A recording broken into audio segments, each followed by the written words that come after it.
Hello everybody, how you doing? Duff here. Let's do our normal sound check. I just realized when I changed the title for this episode that this is a significant episode because this is episode 25. Sort of a round number, right? Episode 25. It's kind of cool. So if you're out there and if you could just put in chat if you can hear me okay, just to verify. I got the I'm unmuted. Everything looks okay on my control panel, so I think we should be good to go here.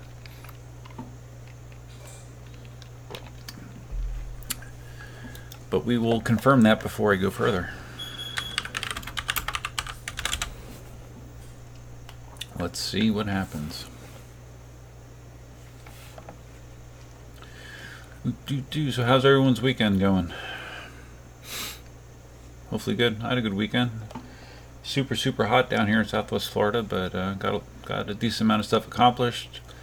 Managed to have a good mix of getting stuff done and still doing some fun items, relaxing a little bit. Sometimes I have a hard time doing that. So, all right, we're still waiting for confirmation that audio is good. All right. Can you guys hear me okay? There's only 4 or 5 people in right now, so not a lot of people in there.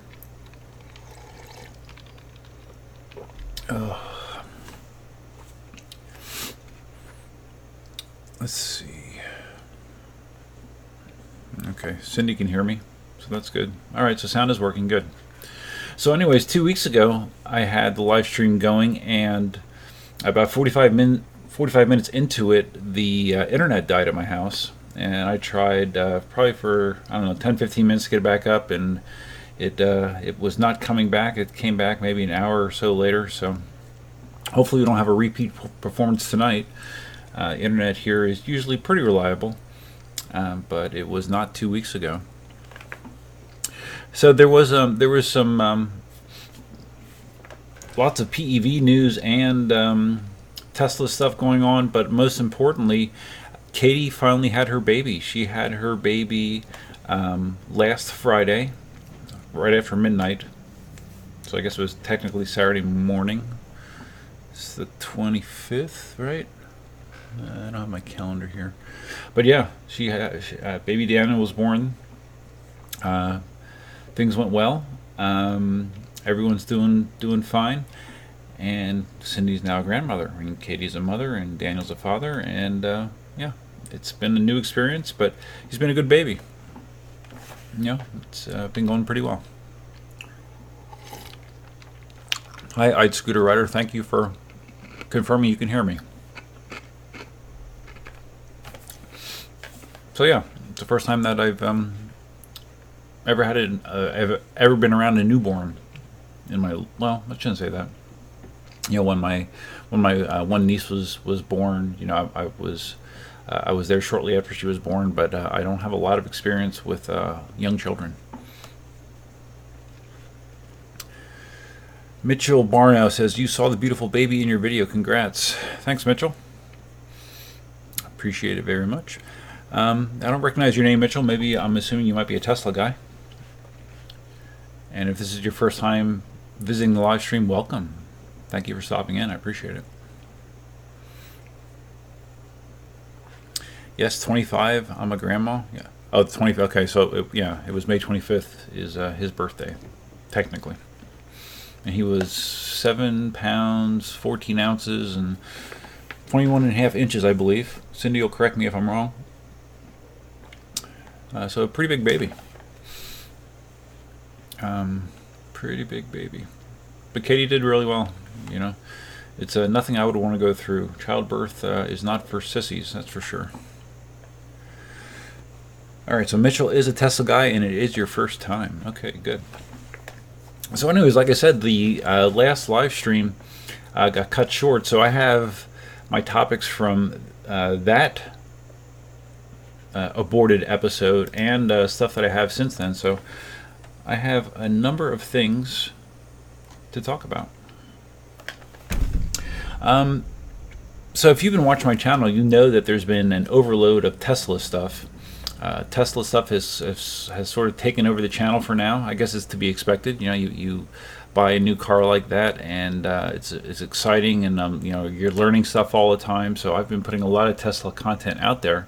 It also became apparent very quickly that there's a much larger audience for Tesla content than PEVs. It's crazy the activity some of these videos are getting. Like the one I put out a video on the 30th, last Thursday night, I guess it was. Yeah, I think it was Thursday night, and it's already up to, I don't know, last time I checked, it's coming up on 8,000 views, you know, in the span of a few days. So I'm not used to that kind of activity. I'm not complaining. It's great. It'll help fund the channel, help make those big Tesla payments. But it definitely has been it's been interesting, the reaction that you get to Tesla content.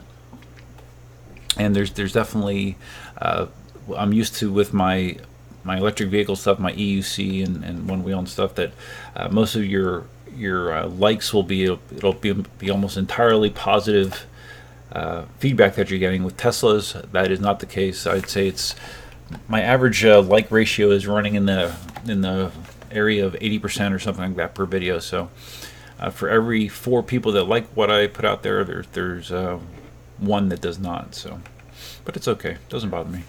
It doesn't hurt my feelings. All right. So let me just take a quick check here. So Cindy did confirm that Daniel was 21.5 inches. Women are strong. Yes. Mitchell, thanks for the feedback on the videos. It's like anything, you know. Some people, my videos, I have a hard time, if you haven't noticed, doing real short and concise videos. You know, some people, they have a very limited span of attention, and they want they want a video to be 10 minutes or less all the time. And if it's not, they have a real hard time hanging in there, and that's fine. You know, everyone's different.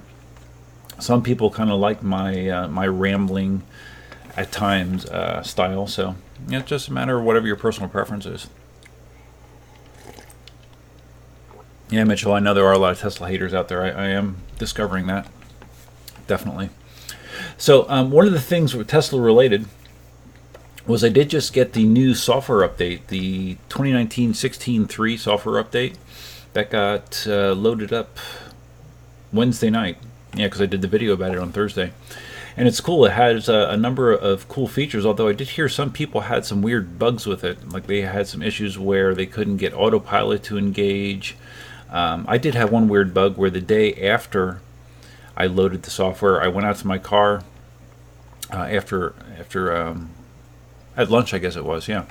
And the screen was black. You know, it unlocked, but the screen never came to life, and I had to do the 2-button reboot to get the screen to come back. So that was kind of weird, but other than that, it's been working well. It has, I was, what, 4 or 5 significant changes. The visualization, the way that it handles showing your car when it's in traffic, it's kind of cool. It does a lot more zooming in and out in certain situations to give you a better viewpoint. If there's a lot of cars around you, it'll typically go out, it'll zoom out.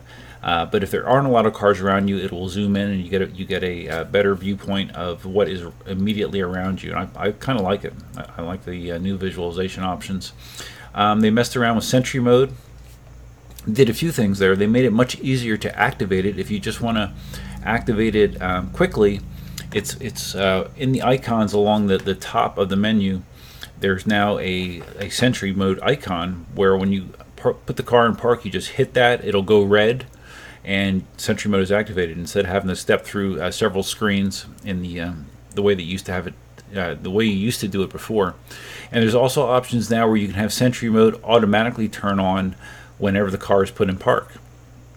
So if you would like to have it on all the time, and you can also deselect it for recording at home or at work if you don't want those areas recorded, which you probably do not. Well, at least home you don't. You can exclude those things if you want, but it's an easy way to make sure the Sentry mode is on all the time. Now, that the only negative of Sentry mode is it does use a certain amount of power.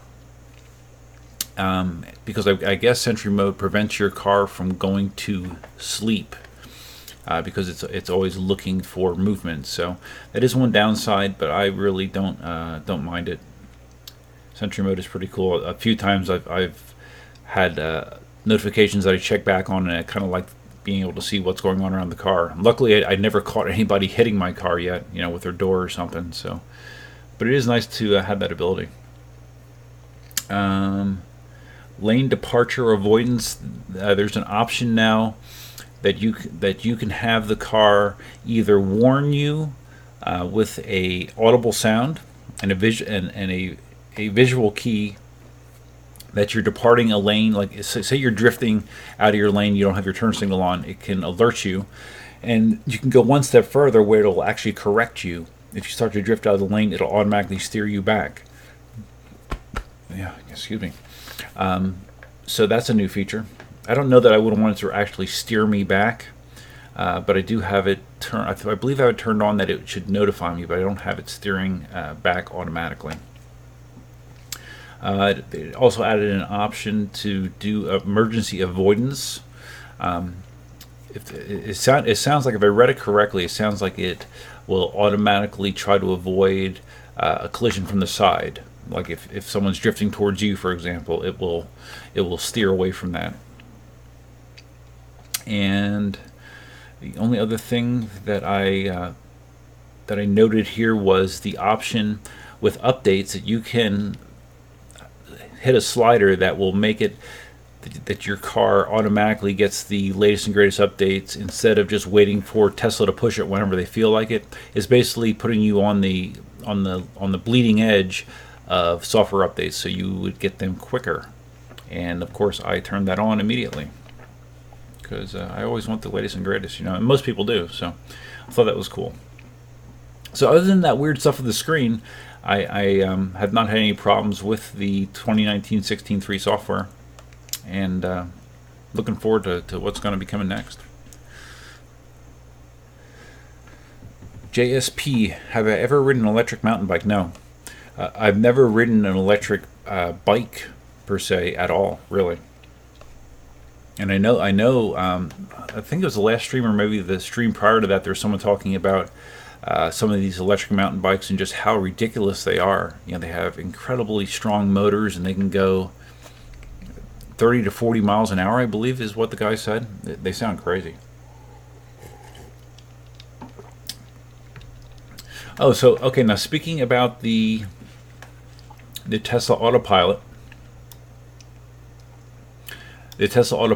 accident avoidance. There was a video here that I got a hold of that I wanted to show you guys what it looks like when that actually takes effect. So let's see if we can do this. This is Tesla accident avoidance in action. All right. This is out of his. Oh boy. That was quick. Let's do this again.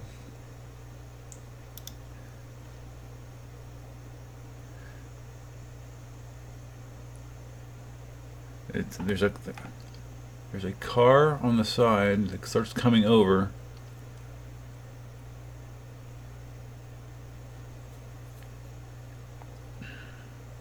Just bear with me, it's coming. There's a car that's coming from the side, and you will see the Tesla automatically move. I believe when I read the backstory of this, that the driver of the Tesla thought that the car did something strange on its own, like the car acted irregularly, but when he went to review the dash cam footage, he actually saw that it was avoiding a vehicle that was coming over into his lane. It's coming up. There it is. Okay. A truck was coming over, and the car moved over into the adjacent lane. And the car, of course, makes sure that adjacent lane is empty. I assume it's not going to try to move into a lane that is occupied, and it knows that immediately, faster than a human can recognize it. So I thought that was kind of cool. That is what the side accident avoidance will do for you.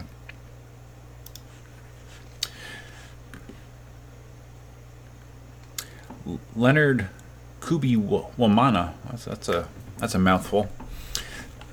You're thinking about getting the Dualtron X. Oh my. It's $6,000, but it only comes with a 1-year warranty. Any thoughts since you own a Dualtron? Well, the Dualtron X is awesome.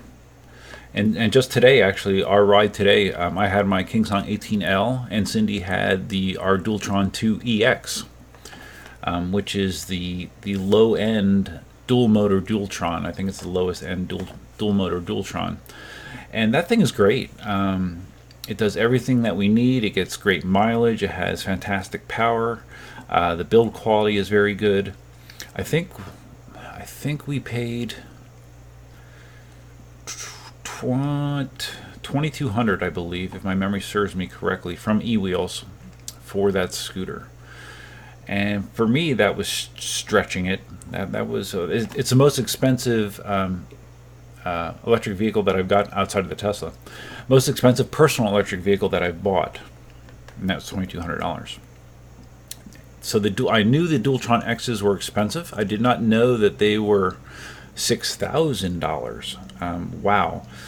I don't know, dude. I mean, it depends what's important to you. I mean, the thing is a beast.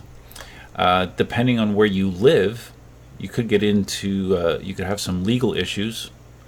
You know, I've seen people riding the Dualtron Thunders on the highway, you know, in certain countries and stuff, and that's gonna get some negative attention really quick. So I don't know. It depends what you're looking for. I mean, if you have a lot of disposable income, because that's a huge investment in a personal electric vehicle. You know, if it's gonna replace your car, if it's going to be your primary source of transportation, yeah, I guess that makes sense. You know, because it can definitely do that. You know, if you live in an urban environment and you're traveling streets that you can traverse on an electric scooter, yeah, I guess it would be cool. It's obviously a very fun way to get around. But man, that's a lot of money. That's a lot of money. But as far as speaking for the Dualtron brand, I think it's great. Dualtron makes, without a doubt, some of the best electric scooters out there. And I have a one of the Chinese knockoffs, an Ultron T11, and I can tell you that the build quality between the two units, there's a significant difference, definitely. The Ultron works fine, but it's like comparing a Chevy Cavalier to an Audi maybe. You know, Chevy Cavalier with a V6 sporty motor maybe, because the Ultron is fast. It is fast, but the build quality is definitely not nearly as good.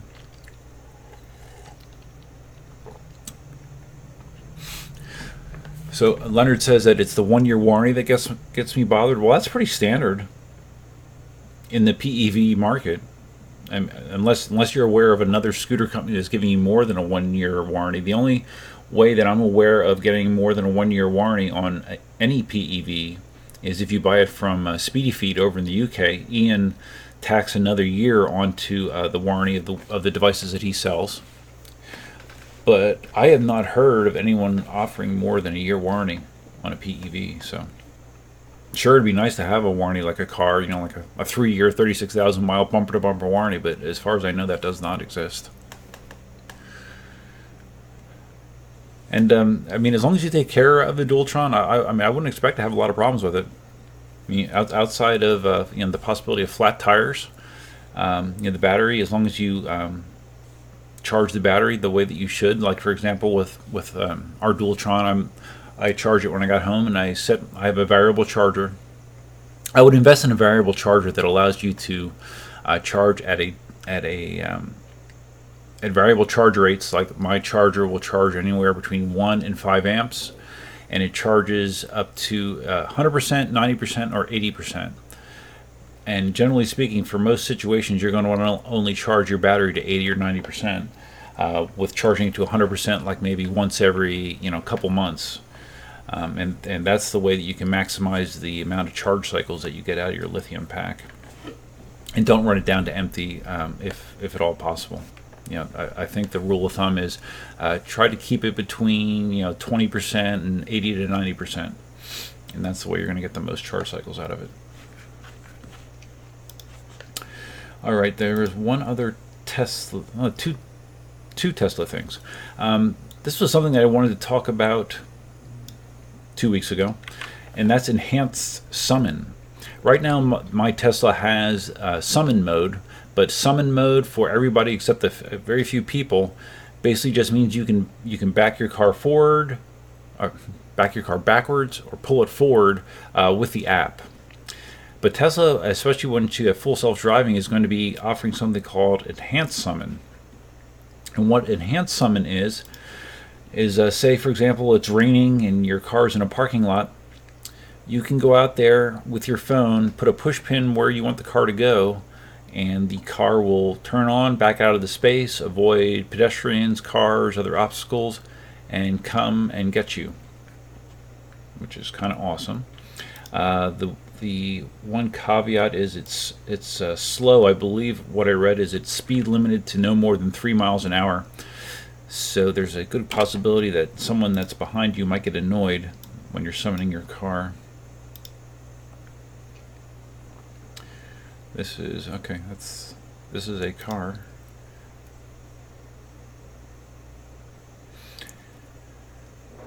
This is someone demonstrating the enhanced summon. Now I know in this video that actually it did have some issues figuring out where to go, and it seemed to be overly cautious because the parking lot is mostly empty. But I don't know how clearly you can see, but there is nobody in that car. It is driving itself.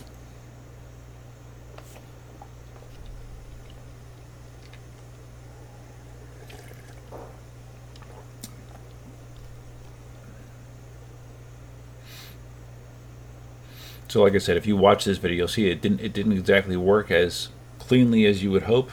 And this is like the in cockpit view of the car doing its thing. One thing that he did mention was enhanced summon doesn't seem to care very much if the car is moving when it's turning the steering wheel. So it would be grinding the shit out of your tires, obviously, because it's normally you want to be rolling a little bit before you're cranking the wheel, because otherwise you're just grinding the tires into the asphalt. So that's something maybe they can work on in the future. But regardless, I thought it was a pretty cool demonstration. All you have to do is go on YouTube and look up enhanced summon Tesla, and you will see several examples of it. It's a pretty cool feature.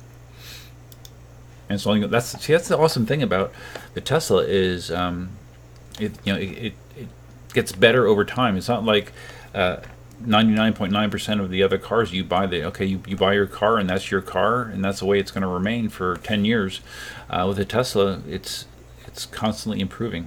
And like a phone, it's almost like a phone. You know how your operating system on your phone changes and adds features and all that kind of stuff. Well, that's what this car does, and it's pretty awesome.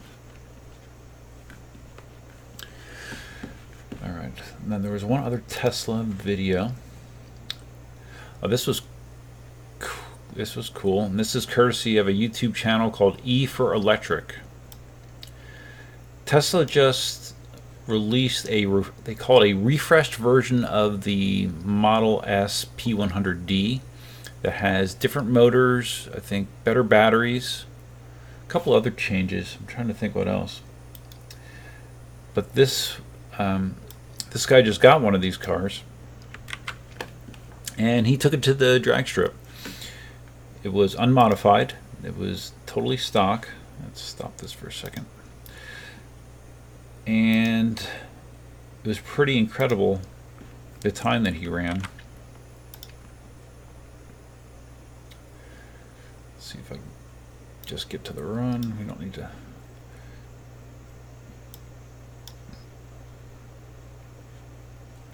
Let's get to the run. Where is it?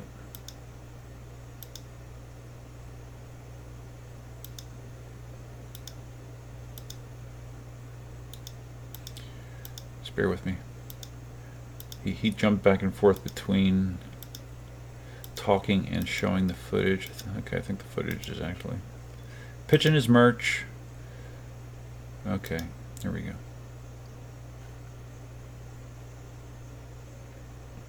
So it's the P100D. It has dual motors, performance mode. It has what they call ludicrous mode, where it just it channels an incredible amount of power to the motors. And as you can see there, it ran a 10.6 quarter mile, bone stock, stock tires. I think he said he didn't even change the air pressure in the tires. It's literally like if he took it from a Tesla dealership and drove it to the track, and he ran a 10.6. It's pretty darn crazy. Just curious what this. Oh, okay, 10.6 at 127. So yeah, Teslas are fast, and my car is the slow. My Tesla Model 3 Standard Range Plus is the slowest car that Tesla makes, and it's the fastest car that I've ever driven. So, go figure. It's Teslas are all about being environmentally conscious and reducing our dependency on fossil fuels, but they're also a hell of a lot of fun, man. I mean, if you want to just dip into the pedal, you got instant torque at any time, and it's a fun car to drive. I let my buddy last week at work drive it, and he was really surprised at just how much power it had. And I don't know, he might be getting one in the future. We'll see.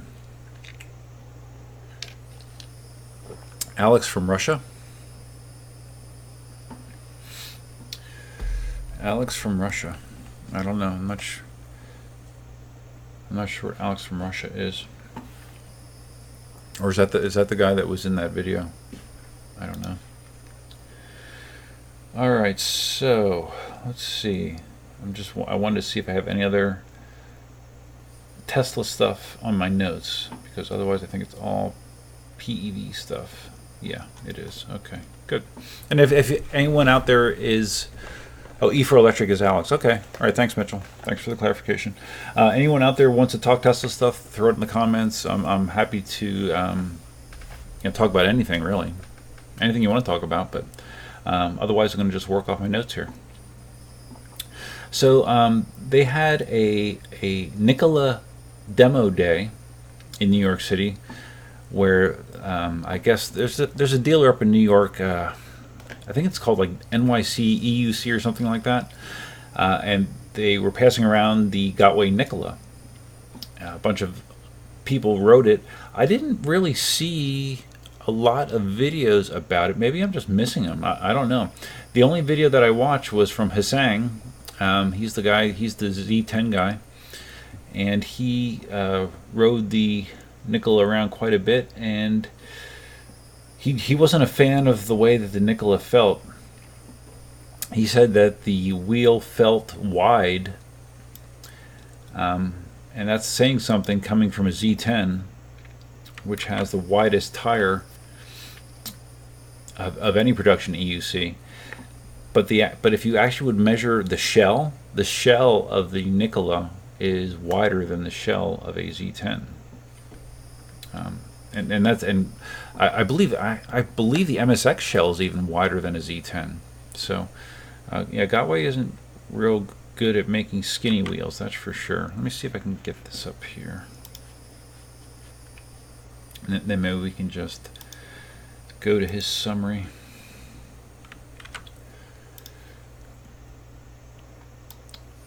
All right, this is his saying. I've talked about him multiple times. My throat. I've been sick for the past 2 weeks. Okay, I know once I have the audio turned up, you guys really can't hear me very well, so I'm going to keep it low. Of a work week is being terrible on weekends. It's been since it has a smaller wheel diameter. However, in reality, it doesn't quite feel like that. The casing around the wheel feels a lot larger, taller, deeper, and just kind of bulkier. There is also this strange sense of hollowness to the entire assembly. It may have something to do with the fact that the battery on the Nikola isn't as deeply recessed into the wheel well as the one on the Z10. Also, I'm not sure what the true dimension of the wheel is, but it don't feel that much skinnier than a Z10. The ride quality of the Ninebot have been compared to rolling a mini boulder down the street, and there's a sense of solidity to the Z10. I'm quite used to pressing the wheel while turning. The sand technique immediately felt wrong on the Nikola. It felt like I'm riding a skinny wheel inside of a very thick box, and somehow it feels a little bit disconnected. Again, the Z10 is an unusual wheel. Despite its width, your leg is actually pretty close to the edge of the tire itself, given the battery configuration. So if you're used to riding a Gotway, the Nikola probably feels no different than the M Super X. Now, in regards to the torque and acceleration, it's also a little bit hard to tell. I suspect that the wheel was set on a soft setting for the demo to keep us out of trouble, since it feels pretty soft and sluggish despite the reported 2000 watt motor. So there's that. Okay, so I don't want to hear myself. Yeah, so basically his summary was he wasn't all that thrilled with the Nikola. I have seen a lot of people that are getting them, and it seems like the overall feedback is pretty good. But I thought it was interesting that Gotway just released this wheel. I mean, it's been released, what, a month, something like that, and they already, I don't know if I can pull this up. Let's see if I can do this. They already announced a new and improved version of the Nikola, believe it or not. No, I'm not shitting you.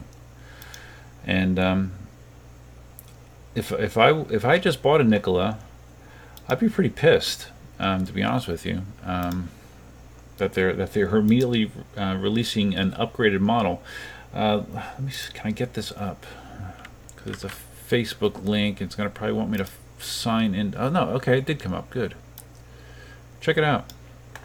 They're already releasing the Nikola Plus, 100 volt. But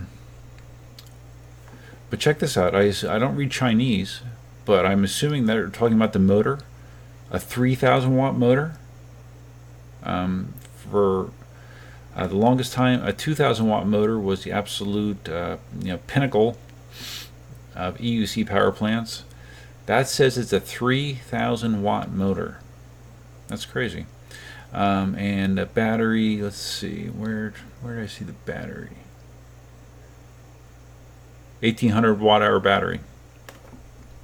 So, yeah, imagine that. Imagine that you just laid out, a couple grand for a Nikola, and and a month later the Nikola Plus is announced. It's going to be very interesting to see. Oh my God! Look at that second to bottom number. 86 kilometers an hour. I don't read Chinese, but I'm assuming it's saying. Oh wait, I don't know. Maybe that's the lift speed. Like if you lift it, that's the max speed it'll spin out to. Maybe the 60 kilometers an hour is the official top speed, but I bet it goes faster than that. I'm sure it does with the 3,000 watt motor.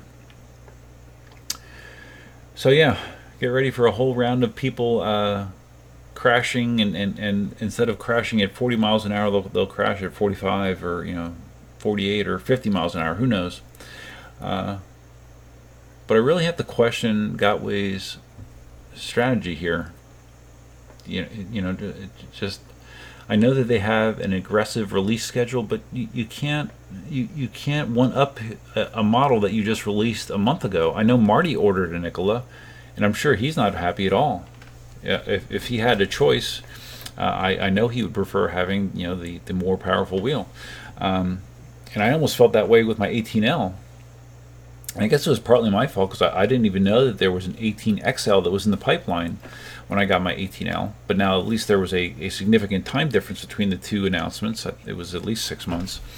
But if I would have known, I would have just waited for the 18XL and not bought the 18L. So it's going to be interesting to see what kind of reaction people have to Gotway doing this. And those specs just seem retarded. crazy, crazy, crazy power.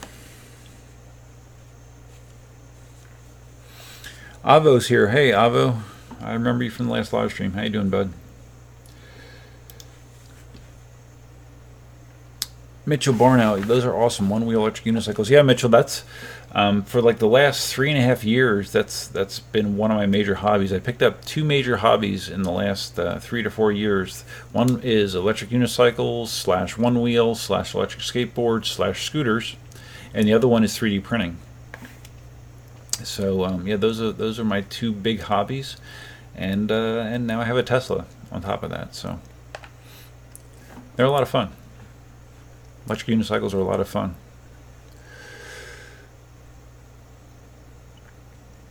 Avo asks, how long does it take to gain confidence that it won't tip while making those tight turns? It's just practice. It's just it's repetition. It's learning to trust the machine. For me, learning to ride an electric unicycle was probably almost as difficult as I recall it being to learn to ride a bicycle as a child. But that is definitely not the case for everybody. Depending on your background, depending like if you did a lot of balance activities as a kid, if you're a big skateboarder, which I was not, you may pick it up a lot quicker. I've seen people that have been able to at least balance on the wheel and have basic rudimentary control after a couple hours of practice. With me, I would say it was probably 2 to 3 weeks of practice until I could stay on it reliably and not hurt myself. Although I did hurt myself after that as well. But a lot of these videos that are playing right now are from early on in the process when I was learning. So yeah, it can be a pretty steep learning curve, but it really is satisfying once you do get it, and you have that light bulb moment where it all clicks. It's a great hobby. And it's mostly obviously there's kids that do it, but there are a lot of people my age and even older that are into the hobby because first of all, it's not a cheap hobby. These are expensive toys. You can get really cheap, shitty EUCs to just kind of learn the basics on and throw them away for about $250 maybe. But after that, you can spend upwards of almost $3,000, anywhere from $250 up to $3,000, depending on the size, speed, and capabilities of the wheel. So it is not a inexpensive hobby, and a whole bunch of people, once they get into it, they don't just have one wheel. They seem to multiply. They seem to reproduce. I currently have five wheels. 5 or 4. Technically, I only have 4, although I have 7 in the house right now because I have some of Katie and Daniel's wheels here as well. So I have 4 EUCs, 2 electric skateboards, a one wheel, 2 scooters currently, and a Segway Mini Pro. I think that rounds it out. And I do have a one wheel pint on order, which I'm going to be talking about as well a little bit later. Yeah, Mitchell, it is clean fun. It really is, and you discover that when you learn, you kind of get a real sense of freedom because you just ride around just to ride around, and you wind up stumbling across things you wouldn't find otherwise or experience otherwise. It's really been a great hobby for me. I love it, really do. Raymond Simmons, how you doing, Raymond?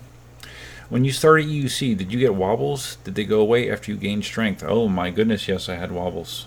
Yes, I had such wobbles that I was sure that there was something wrong with my Ninebot 1. I thought that there was some sort of mechanical problem with it because I got these wobbles and they just seemed to amplify, and I thought there was something out of balance with the wheel or something electronically wrong with it.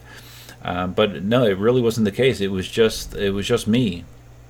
And it's something that almost everybody goes through when they're learning. And if I could describe it, it really has to do with learning to relax while you're riding. Because your initial reaction when you get a wobble is you tense up and you're like, oh shit, I don't want to fall, and you tense up, and actually when you tense up, it makes it worse. because if you watch someone ride, if you watch me ride now, there's situations where the wheel will start to wobble a little bit, but I'm so accustomed to it and I'm used to it. I just relax and it smooths out, and I don't even think about it anymore. So it's part of the learning process, and expect it. But you of course, if you wear adequate safety gear, if a wobble becomes uncontrollable and you go down, at least you're better suited to not hurt yourself too seriously.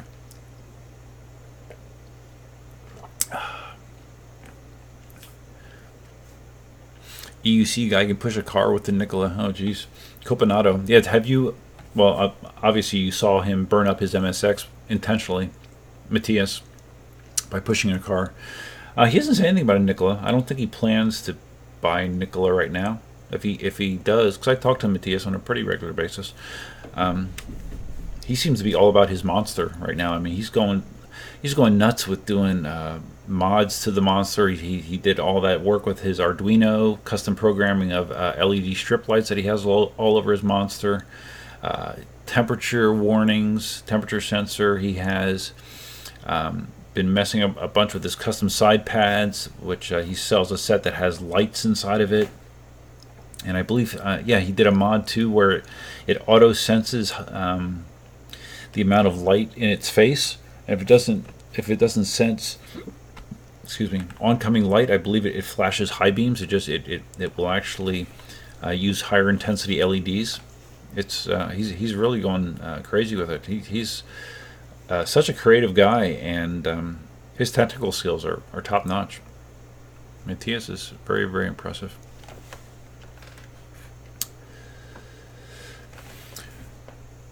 Avo says it's not an official Duff video if he's not holding a Dunkin' Donut or driving to get one in the M3. It's pretty accurate, really. I haven't done a study, but if you look at how many videos that I have that don't involve Dunkin' Donuts in some way, they're probably in the minority. I probably have more videos that have Dunkin' Donuts in them somehow than don't. And no, they do not sponsor me, believe it or not. I'm not sponsored by Dunkin' Donuts, but I think I should be, to be honest with you. So Raymond Simmons says that you just got an MCM5. Carving is like skiing. Yeah, that I skied once in my life and I was a miserable failure at it, but I have heard people that are skiers saying that riding a electric unicycle does remind them of skiing, because you have your feet in a similar position, and you're leaning and you're turning in a similar fashion. MCM5 is a great little wheel, man. So maneuverable, and despite it only being a 14-inch wheel, it has a super strong motor in it. I've never ridden an MCM5. I had an MCM4 for a brief period of time. Never rode an MCM5, but from what I've seen, it's a great wheel. Enjoy it. Did you get the 800 watt-hour battery? Because I think they had a 512 and an 800 watt-hour MCM5, I believe. Mr. Car Crazy says you might be able to save money on coffee by just buying a location. Yeah, maybe. But I can't afford to buy a location because I got to pay for my Tesla. So, but yeah, good idea for the future. I'll make a note of that. All right, what we got here next in the notes? I actually have like 2 full pages of notes. Okay, we talked about the Nikola. I don't know if anyone out there has a Nikola. I haven't heard a lot of feedback about it. And the Kingsong 16X, I'm still interested in that wheel.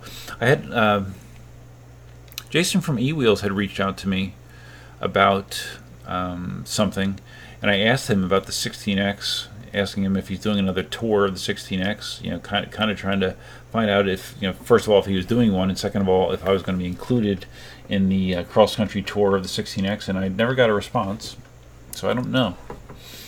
Could be the 16X that shows up at my door sometime, or it might not. I don't know. I'm not really sure. But I am very interested in that wheel. Okay, so Gotway was busy. Not only did they announce an enhanced Nikola already, but they also have announced a an upgraded Monster, a new Gotway Monster. So let's see if I can get this link to play or to show. I think it's just a static image, I believe. Gotway certainly is busy. That must be a pretty crazy place to work with as fast as they turn over their product line. Okay, here we go. The Monster, improved Monster. So this seems to be something that they've been doing with a lot of wheels. They did this with the Tesla as well. They're adding a Bluetooth speaker to the wheel. Extra large pedal. I guess that's a bigger pedal than what the Monster currently has. I'm not sure. LED logo. So it looks like on the side of it, that Monster, that red Monster, is going to be an LED light. It looks like it has like the fake carbon fiber case or shell. I hope that they do something to enhance the durability of that. That's one of the knocks on the Monster, has always been that the shell is way too brittle for a wheel of that size and weight. It does not hold up well to impact whatsoever. They need to take some notes from Kingsong about how to make a good shell. I think this is funny. One of their features is metal screws. I guess that's a reaction to the long-standing joke about the quality of the fastener hardware that Gotway uses or has used with a lot of their wheels. It was really low quality, shitty stuff that you could strip out very easily. So maybe they're using better screws now. That's good, I guess. Maybe they're using stainless steel. It looks like it has an improved headlight, although it visually looks the same, size-wise and position and shape. 20 amp short circuit safety. Short circuit, okay, not sure. Or is that 2 amp? I don't know. I'm not sure what that is. So that's the charge port, I believe it's drawing a line to. So I don't know. It has 20 amp short circuit safety. I don't know if that's a fuse or what that means exactly. And it has a 2 amp USB output that you could use to charge your battery or your phone in a pinch, I guess. And it also has a motor shut switch, which is a lift-off switch. And that's another thing they've been adding. They've been retrofitting to a bunch of their wheels where if you grab the handle and lift it up, there's a little switch there. So instead of the wheel spinning out, when you take it off the ground, it'll disengage the motor. That's nice, but a Monster is so heavy, you're not going to be lifting it very much. The biggest criticism, well, I've seen a couple criticisms about the updated Monster. The biggest one that I saw was that they did not bother to include a trolley handle yet. It looks like they didn't change the core design, really. I mean, it looks almost identical. So to add a trolley to this would have required more of an engineering effort, but they didn't apparently put in. So, because people do complain about the lack of a trolley handle, it is a pain. The wheel is so big and heavy, it's not convenient to push. Or I'm sorry, it's not convenient to carry. So they really should include a trolley handle, and they have not done that. And the other thing I heard people complain about was it looks the same. They didn't change anything significant. No mention of any changes as far as the specs of it, as far as battery capacity or motor. I assume it probably still has the same 2,000 watt motor. So again, that's I guess it's nice. I love my Monster. My Monster is the best cruising wheel that I have for open road. But there's nothing in this refresh that is impressive enough that would make me interested in buying the upgrade. So, but it is coming. I did not hear how long it's going to be until that's released, but new Monster on the way.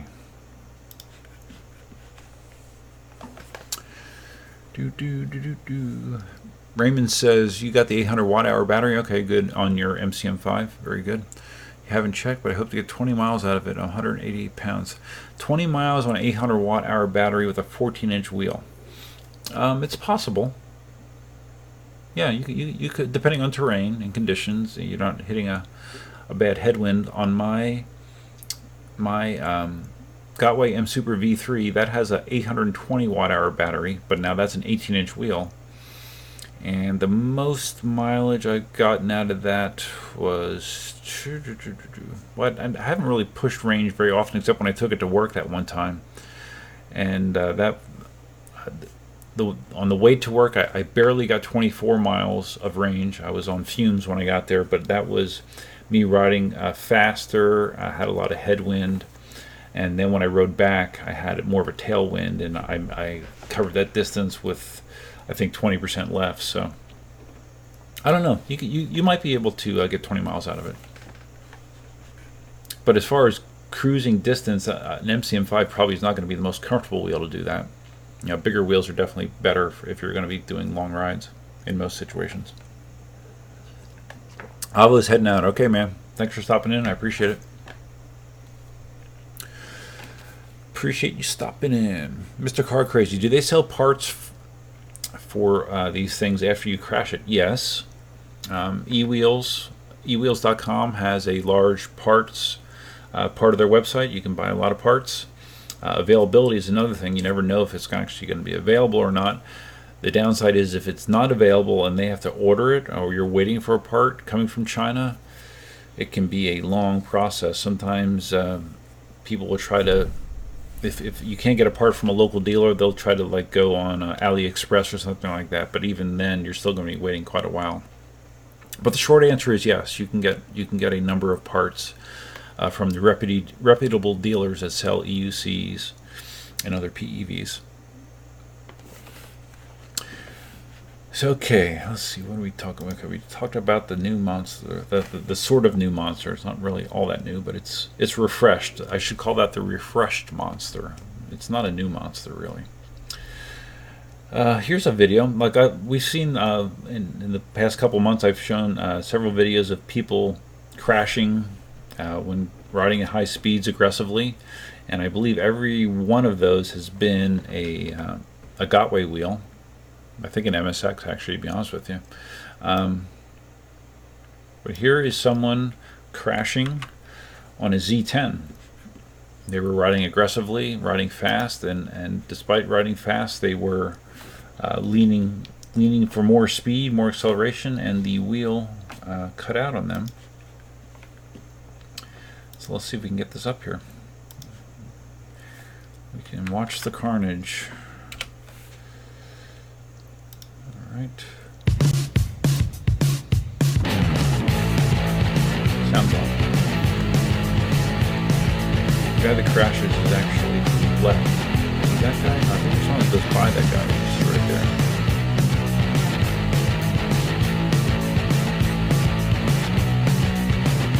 Okay, thank you.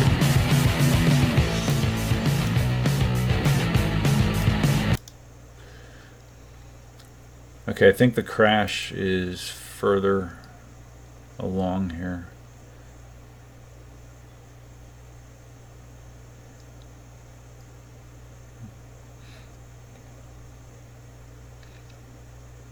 Alright, they're riding pretty quick around pedestrians.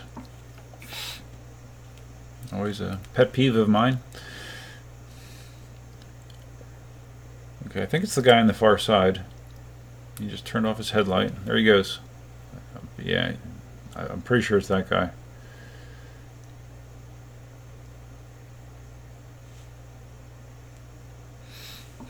Yeah, I think when I watched this before, I actually didn't see the whole video because the link I saw went right to the spot in the video where the crash happened. It might be at 320. Okay, let's jump ahead a little bit. Carving. Alright. Riding fast. There he goes. Okay. There he goes. He was hauling some good ass and leaned hard there. Yep. He just leaned hard and it dropped him. He popped right up there. Again, but look, all these people on the sidewalk there, and a biker coming. Once again, had a high potential for serious injury to someone other than that rider, which I didn't even make us think about. I'm tired of making us think about people riding aggressively in situations where they shouldn't, but you know, there's another example of it. But that's the first time that I saw a Z10 drop somebody. Well, no, I shouldn't say that. There's a video pretty early, after the early on when the Z10 came out, where someone it cut out on them. They were riding, I think, on grass in a park or something like that. So, yeah, it can happen regardless of the type of wheel that you ride. If you push the hardware beyond its intended limits, you are playing with fire, and that's what can happen. Actually, much worse than that can happen. So, it is a lesson that not enough people learn, or not enough people seem to be concerned about. Hey Grind, what's up, man? Grind671. Yeah, he definitely accelerated too hard. Hey, how are you liking your 18L? I haven't seen any of your videos lately. I don't know if you've been shooting a lot of videos lately or not, but I do remember that you got the 18L. Mitchell, good night. Thanks for coming in. I appreciate it.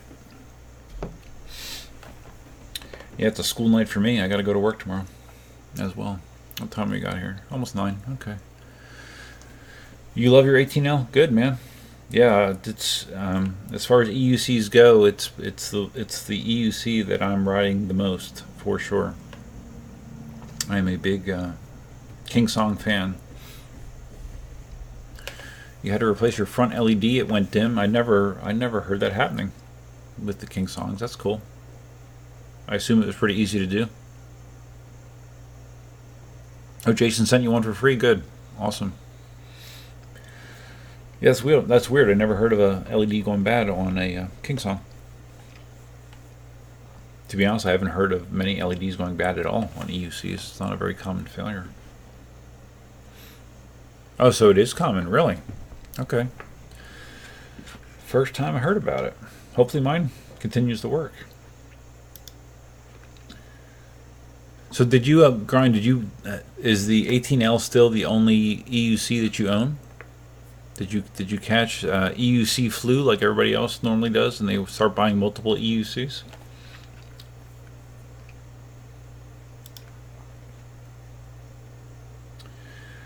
All right, so we just had.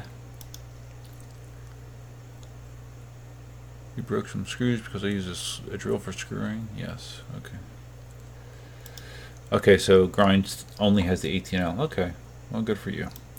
All right, so we just had a crash. Now here's another EUC incident, and this is one that I saw posted. I guess there was some back and forth about who was at fault for this, and I'm gonna probably have to have the sound going for this for it to make more sense or to be more interesting, because otherwise you're just gonna see people arguing. All right, this is New York City. Okay, you might not be able to hear me very well. All right, so the guy on the bike, on the road bike. Let's rewind this. Okay, I'm gonna mute that for a second. The guy on the road bike, I guess, was going to try to pass one of the guys in the EUC. And the guy in the EUC didn't know that he was there, I assume. And he was just kind of drifting, not really paying attention, and he cut the road bike guy off. It wasn't intentional, but the road bike guy got pushed off the road, and I assume that there were some unpleasantries said. So I'm just gonna let this roll here, okay? You can't really hear me when this is going. Good, you're right.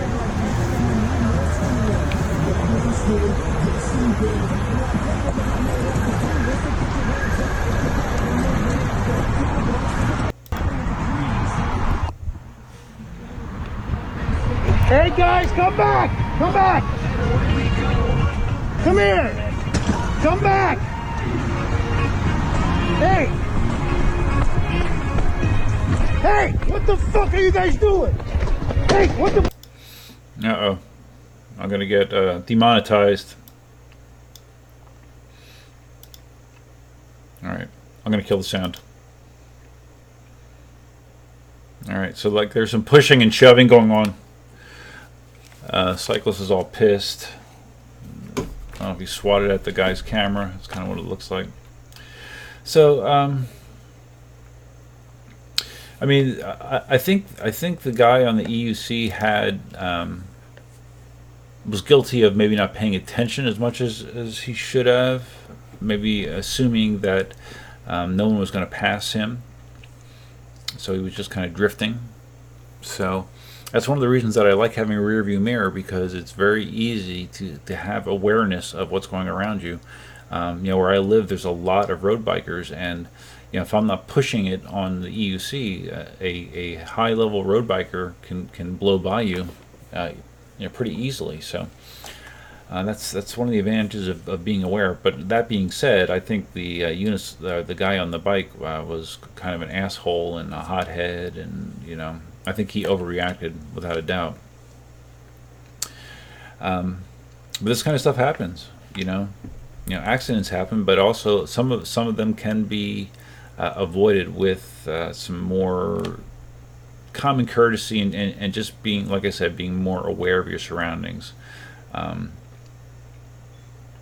now that cyclist, the way that I was always taught, because I have a road bike, I've ridden road bikes a decent amount, but I do the same thing on EUCs. When you're approaching somebody and you want to pass them, you normally pass them on the left, and you say quite clearly as you approach, not as you're in the middle of approach or passing them, but as you're approaching, you say on your left, and that's an indication that you're there. And the way it's supposed to work is the person hears you and they yield over, give you some space, and you pass. Now that's New York City. I don't think there's a lot of generally speaking, common courtesy is not a plentiful resource in New York City. So, the guy on the bike might have just been trying to shoot by without saying anything. So, and if he was doing that, again, that's his fault. So, I think there's some blame both sides of it, but I think more of the blame resides with the cyclist, in my opinion. Yeah, Grind, I agree. The guy on the bike was definitely aggressive. That's a good word. Clay's here. Hey, did you get your one wheel back together? And how hard of a time did you have getting the tire off and getting the new tire on? Because a lot of people struggle with getting the bead set when they put a new tire on the one wheel. I've done enough tires now, my PEVs, and I've struggled with that aspect of it quite a few times, especially when I put the big tires on the Segway Mini Pro. It was not a good time. So, and I've seen people struggle getting tires on the one wheels as well. So I'm curious how you did, Clay.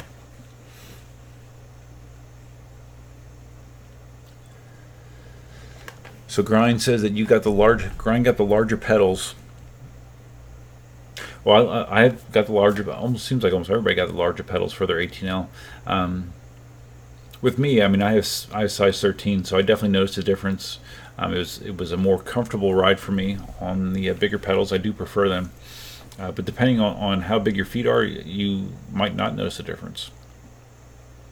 And with me, I actually got some better maneuverability and control, because having a larger foot pedal means I have more surface that I can use to apply leverage and angle and and weight distribution.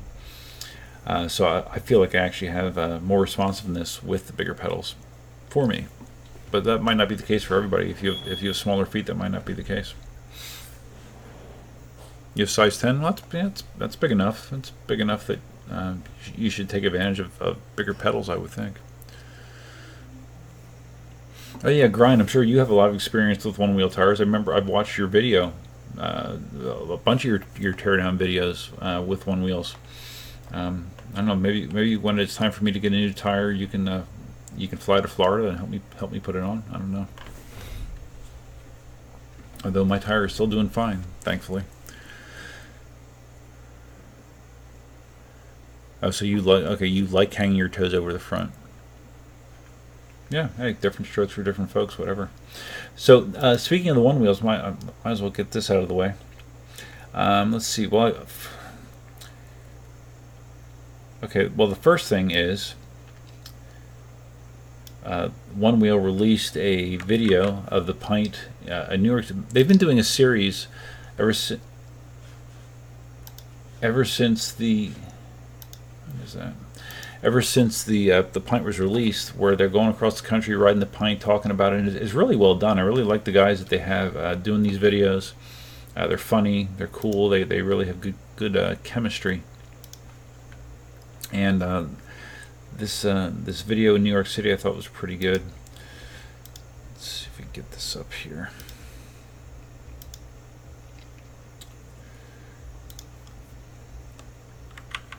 Lots of videos this week, huh?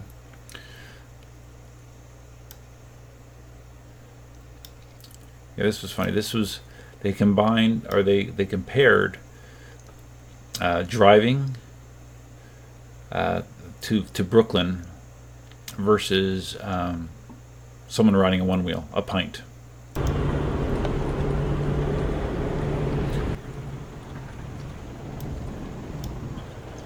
Let's go.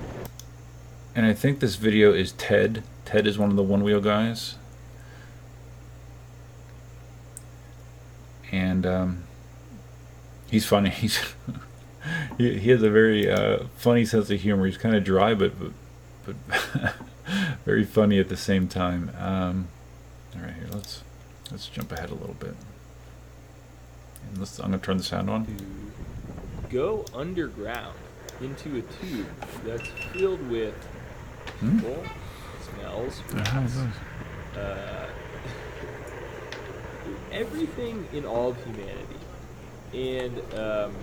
and sometimes it's really hot in there, and sometimes it smells bad, and sometimes you just don't feel like it, and sometimes it's way more One wheel awesome pint in to be action. moving around up here, you know, or you could be spikers coming on by. But you have to respect the hustle. They're peasant hard, and you know, and that's cool. So yeah, what else do we have here? We're definitely.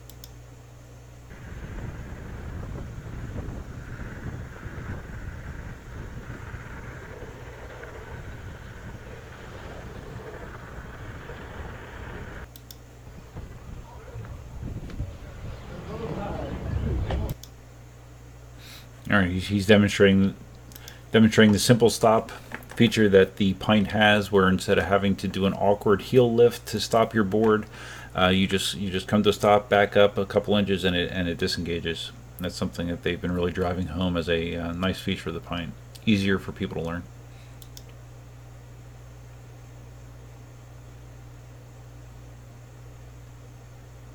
Oh, that wasn't Ted. Shit, that's what's that guy's name? That's not Ted. Okay, I'm sorry. I thought it was Ted in this video. That's not Ted. Has the battery display on the top of the board. That's nice. That's something that the One Wheel Plus or XR does not have. And let's see, how did that... So he did, for that ride, he did about 5.2 miles. He has 22% left. And it took him 28 minutes and 33 seconds, and I believe the estimate for a car was 35 minutes. So yeah, in certain situations, a PEV can be faster to get you from point A to point B, especially a situation like New York with the awful traffic. So anyways, with the pint, seeing that video got me all excited. I'm like, oh man, it's awesome. My pint's coming. My pint was supposed to be shipping out on May 27th, and I actually figured I would probably be getting it this week. If it was shipping on May 27th, it's coming from California. I would have it this week, and next weekend I'd be riding around on my brand new one wheel pint. And instead, on let's see, when was that announcement? Was it on Tuesday, 28th, maybe? Might have been Tuesday or Wednesday. One Wheel sent out, they posted a video, they sent out stuff on social media saying, sorry, the pints are going to be delayed a couple weeks. They said they want to make sure that everything's right, and they're going to be delayed a couple weeks. Well, a couple weeks is more like 6 weeks or 5 weeks, because now my 5 weeks, I guess. My ship date now has slipped from May 27th to July 4th. So that was sort of a bummer. And I thought it was kind of lame that they announced it so late, because obviously they knew they had to know that there was some sort of issue prior to the 28th. With fulfilling those orders. So I think it's kind of lame that they didn't come clean about that earlier.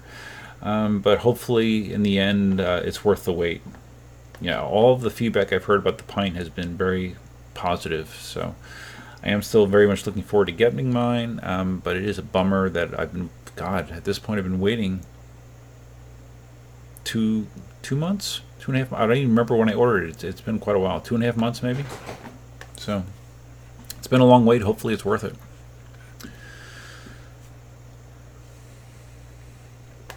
Grind says, people complain about everything. I think the one-wheel ads are cool. Yeah, they are very cool. They're very well done. I find them very entertaining. So, Grind, are you, because you'd be the guy to ask, are you getting a pint? Are you interested in a pint? Or are you one of those people that thinks that a pint is just not beefy enough, not big enough? Because I know when it was first announced, there was a core group of one-wheelers that were kind of very anti-pint, and they thought it was a toy and not worth it. And I'm curious what you think about it. So you did not order a pint, okay? You didn't order one just because I don't know. I'm curious what made you not interested in a pint. And I might know your answer already, because it's sort of a gimped down version of the One Wheel XR experience, because that has less range, obviously. But I think there's going to be some advantages with the smaller size, more maneuverability, smaller board, easier to carry, obviously. To me, the biggest drawback is just the limited range, but I wouldn't be surprised if someone pretty quickly comes up with a way to extend that.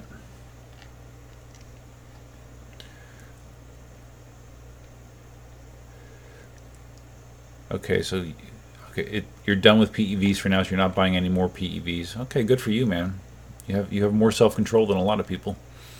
It doesn't fill any needs that your XR doesn't. Okay, that's true. Well, yeah, it does. It's true. Because unless you're commuting, because one of the nice things about the pint in a commuter scenario is it's smaller. It has a built-in mag handle. Definitely easier to carry around than a one-wheel XR or Plus. If you've ever seen the way that you carry those things, you're going to pick it up and hold it like this, or you're going to grab onto the handle and kind of carry it by your side. Now you can buy a handle for the XRs as well, which actually goes in a very similar spot to where the mag handle is on the pint. But just because it's a significantly heavier piece of equipment, it's not the easiest thing to carry. The pint is going to be much more portable in that way. And since you don't commute, Grind, yeah, no, I understand. I definitely understand. And I'm not going to be, after the pint comes, I'm not going to be buying any PEVs anytime soon either. That's for sure. I got electric cars to pay for now. So yeah, PEVs are my 10 or 11 PEVs are going to just have to make do. I'm going to have to somehow survive with only that many PEVs.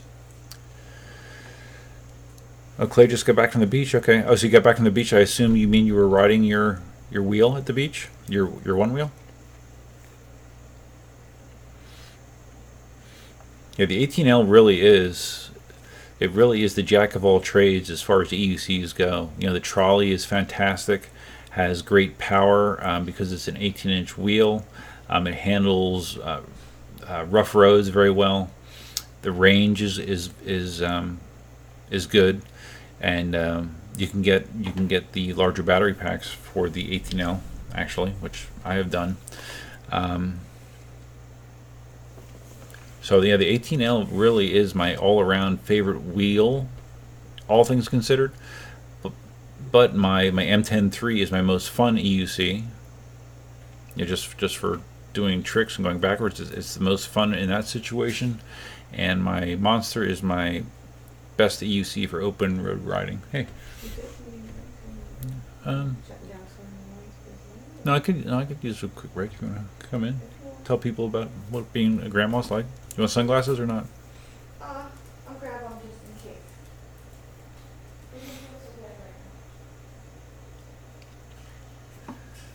So Clay says you did a oh yeah, you did mention the parallel setup for the Ego battery. Okay, cool, nice. And the tire was not hard. Good. Okay, Cindy's gonna stop in for a couple minutes while I take a bathroom break. I'll be right back. What's that? I don't know which way I should go. So wait, you always like to see yourself. So. Well, I don't know where I'm at. Just Well, here now you'll see where you're at I over don't here. like to see myself. I just. Oh. I'm not that fat. Why don't I fit? Oh. The light's not that bad, I guess.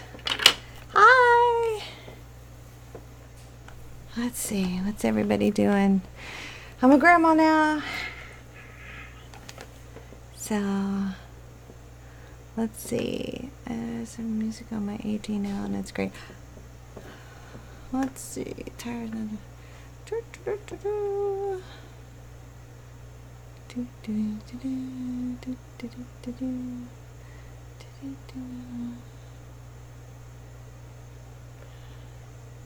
I'm reading all the comments. Hope everybody's doing good out there.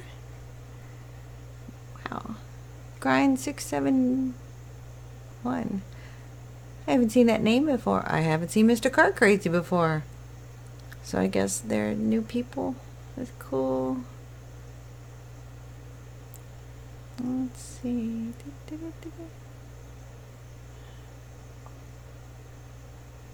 Yeah. I'm reading stuff. Oh, he definitely wobbled in the beginning. Reading those. Happy Granny Day. Hi. And I think he's sleeping. Otherwise, I was going to bring him in to say hi, but I think he's sleeping right now. 6. Well, nobody's talking to me, so you didn't miss much. No. Well, Grind 671. And I wanted to say hi to Clay. You want to ask about being a grandma? No, but Grind 671, which I haven't seen that name before. So, oh, hi Clay. Grind was originally a one-wheeler, and he also has a King Song 18.0 now. Oh, nice. Very nice. Ranger's still my... Like, that's my fun one. I like the Ranger. I like it a lot. Yeah. Oh, Which like your- intermittent fasting, yes. Are they asking you? Yeah, probably you. Oh, definite. Yeah, 'cause you're the Definitely. trainer. For the bikini competition, that helped a lot, but I like that because it really look into it because it's definitely a beneficial thing. Intermittent fasting combined with carb cycling, not just don't go straight out keto. You got to figure out what your numbers are. I definitely did the macro kind of thing for the bikini competitions for both of them, and I never was hungry. I might have craved other things, but I was never hungry. So I don't know if he's really asking me, but he did say, No. what's your opinion? So Probably knows that you had done that stuff. You didn't mention that you're thinking about the... no, Okay. zip the lip. Okay. Okay. Sean talks too much, by the way. No, because that's not a... Hi, puppy. That's Oh, in public. and the flu, yeah, the flu could be very effective. You know what's really effective? Pardon this, but you really want to start a diet, kick it off? Go have a colonoscopy. That'll get y'all.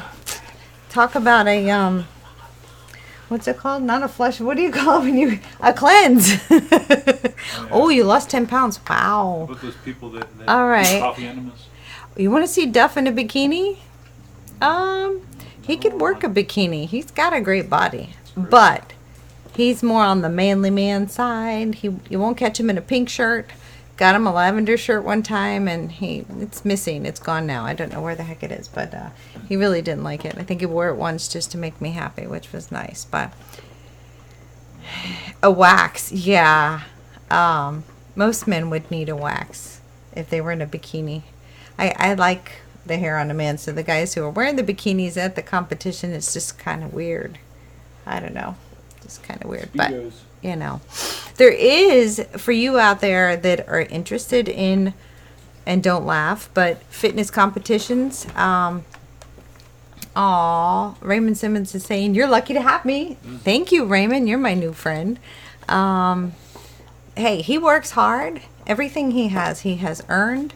He deserves to have time off and enjoy it because not only does he work hard at work, but he works. He doesn't know how to relax. So thank God for PEVs because they finally gave him a way to chill out and relax. So they've actually, I think, helped you a lot.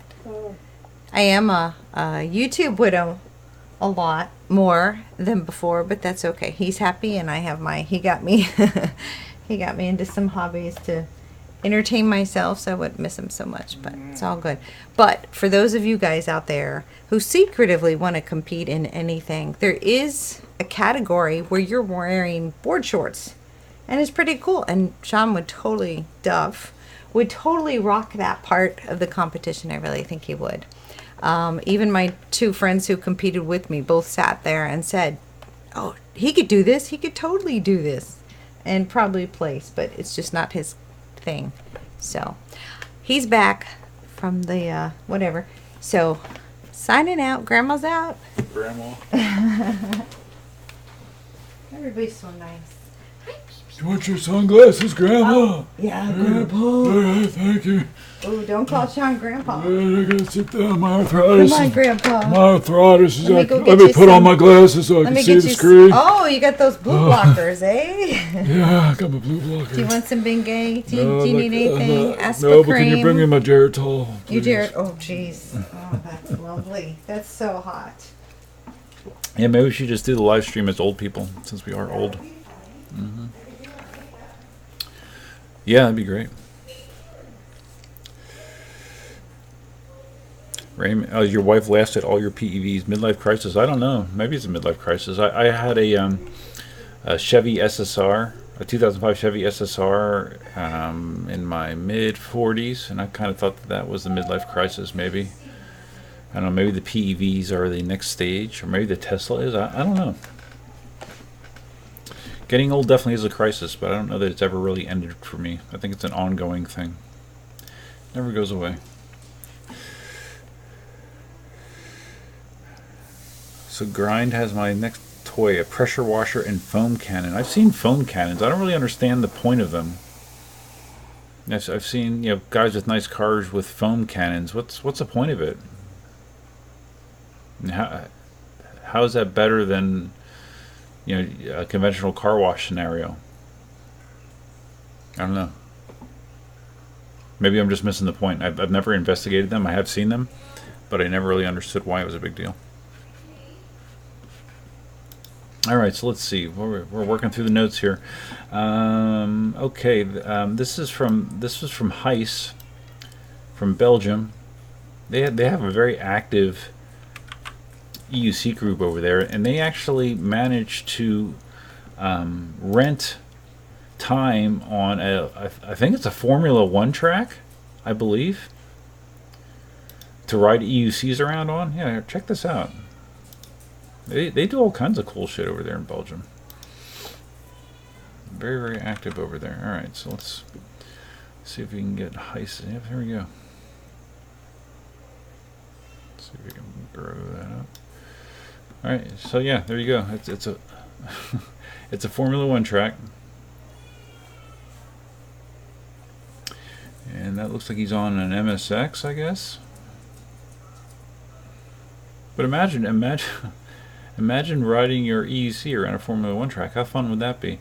Yeah, and they have some real-time speed data here. I think the fastest I saw was, did they get over 55 kilometers an hour? I don't think so. And you notice that they are seated, and a lot of people make fun of people that ride seated, but no, there's 55. Okay, yeah, I think that they got up to about 55. You can actually ride faster seated, and I've done this on my Monster inadvertently, just because oh wow, 58. Okay, just because you're lower, you have a lot less wind drag in that position. So yeah, you actually will reach your top speeds typically when you're in a seated position. But yeah, how fun does that look? I can't remember what he said it cost to rent it. Did you say 250 euros? I don't know. I don't know if that couldn't have been per person. There's no way people would pay that much. But yeah, the price that they paid to rent the track wasn't as outrageous as I thought it might be.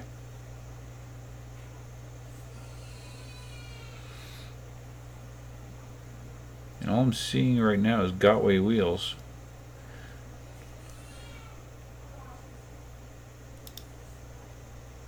Yep. So yeah, pretty cool, huh? EUCs on an F1 track. Very cool. So Grind, that doesn't look fun to you? No? You like more of the slower, twistier terrain? It's fun going. It's fun going fast. You know, especially if you're in an isolated environment. Elsa, no, honey. Hey, Cindy. Do you want to take Elsa out? I think she might have to go out.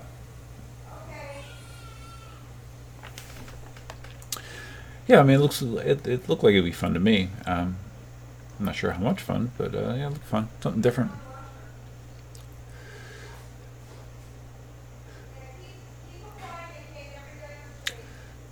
Okay, so just going back to the foam cannon, they're supposed to protect your paint, I guess. A foam cannon? Well, I mean, I can see the advantage, like as opposed to when you put car washing solution in a bucket and you spray the hose in there and you create your suds that way. Every time you're going back in, the water's getting progressively dirtier as you're doing it. So if you have a foam cannon, you're just spraying all the soap directly on the car, so you don't have to keep dipping into dirty water or So I guess that would be the advantage. I guess it makes sense. But no, I don't have one. Something to keep in mind for the future, I guess.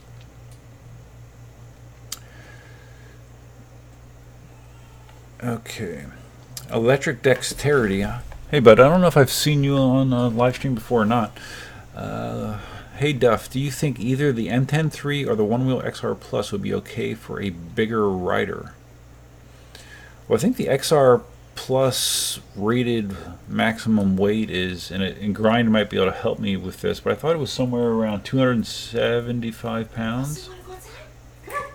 Something like that. I think that's what it's rated to. The M10-3, I don't know off the top of my head. Okay. Alright, I'll take her out later. Well, she's under my feet now.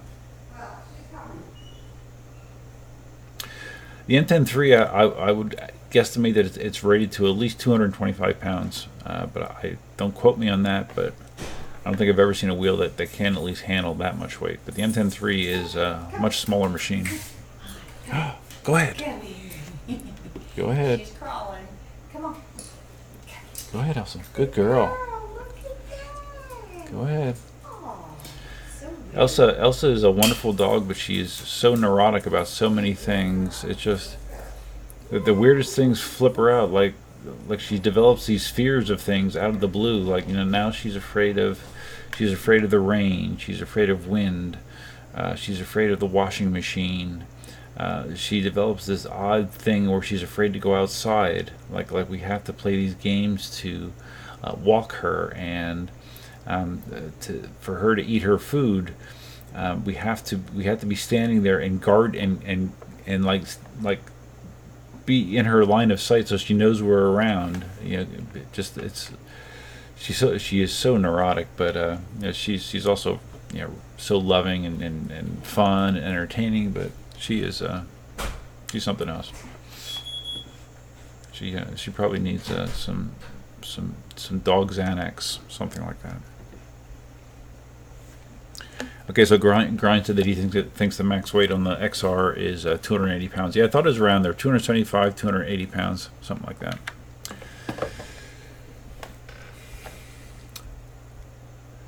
So Grind says you can go that fast on a road near your house. Regarding to the guys in the F1 track, well, I can too. I've obviously, if you've seen my videos on the bike lanes around here, I've crossed into the low to mid 30s on the Monster. So yeah, I have the ability to go fast, but it'd be a little bit different. Well, when I'm doing it in bike lanes, it's a little different because I have cars there, so you obviously have to be more careful. Doing it on a closed environment like that would be a little bit different, kind of fun.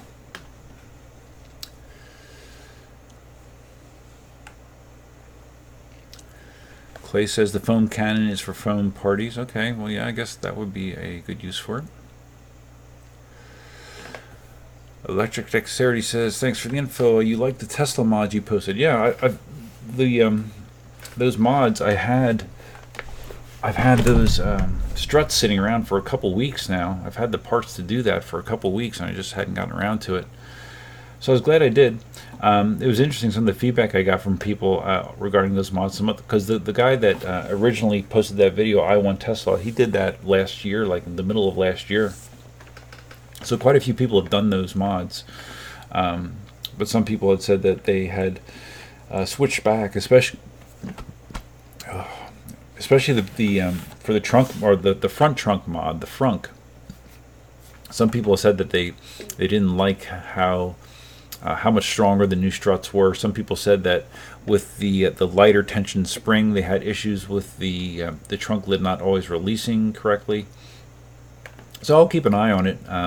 If I have an issue, I can always revert back if I wanted to. But as of now, I like the ability to have my front and rear trunk open up automatically when I hit the button. It just helps when your hands are full.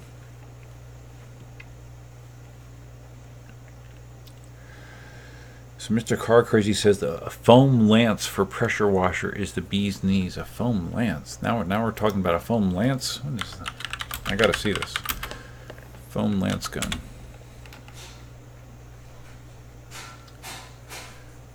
The heck? Foam gun versus cannon. Wow, this is like a thing, isn't it?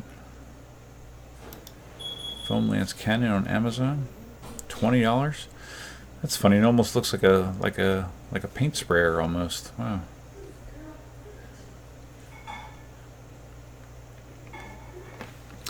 So it says the foam cannon produces a thick cleaning soap for washing your vehicle. Works with all pressure washer hoses. Okay. Like I said, I guess the biggest advantage I can see is that you're not digging into a dirty bucket as much to clean the car. So I don't know. Maybe it's something I should look at. Never really thought about it. I'll tell you one thing I have used for cleaning cars for, my God, 30 years is, have you guys ever heard of the absorber? Instead of like using a chamois or a towel to dry a car, I use something called the absorber, and I've used it literally since my early 20s to dry cars. Let's see if I can find it here quick. Yep, it's on Amazon. I love this thing. It's so nice for cleaning cars, well, for drying cars. Lasts forever. I think I have two or three of them now, but I believe I still have my original one that I used, and that's what it looks like. $20. I don't know why it keeps reloading. It's okay, honey. It's okay. $22. I don't know why it keeps reloading like that. Maybe because it's loading inside of XSplit. But that's what the absorber looks like. All right, let's get rid of that because that's annoying. It's some sort of synthetic material that's super absorbent. It holds an incredible amount of water, and you don't, like, usually for most big surfaces like the roof or the windshield, the way that I dry with it is you don't like take it like a towel and just kind of like slap it on there and just rub it back and forth. I usually take it, hold it like this, and you just kind of flop it over the roof and you just drag it back towards you, and it leaves behind it a very dry path. And then for certain spots, obviously you have to kind of use it like a conventional rag, but it's great. And once it gets filled with water, you just wring it out. It almost will dry completely when you do that, and you're ready to go again. Won't scratch. I really am a big fan of the absorber. Are you talking to me? Oh. Absorbers are cool. That's the bottom line. Ah, so Mr. Car Crazy knows about the absorbers. Yes. Absorbers are awesome. You have one for door jams and one for paint. Well, that makes sense. Yeah, because door jams get kind of dirty. That's a good idea, though. I probably should have one that I use on the regular exterior of the car, and another one for dirtier areas. Because I mean, you could use them to, I guess, dry wheels too and everything if you wanted to. I haven't done that, but you could do that. Mr. Car Crazy, do you find that the front trunk lid has a bow to it now? No. A bow in what direction? No, I don't notice that at all. That is one of the concerns that people had posted on I Want Tesla's video, and I've heard it from a few people that was one of their concerns, because the hood on a Tesla, well, the body of a Tesla is mostly aluminum, and the thought was having a higher tension strut in there with an aluminum part like could potentially cause warping or bending or whatever. But he did some follow-up videos. I think one was 5 months, and one might have even been a year afterward.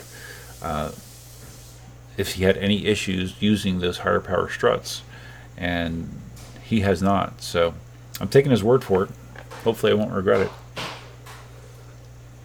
But to be honest with you, I don't open my frunk very often, so I think it will be fine.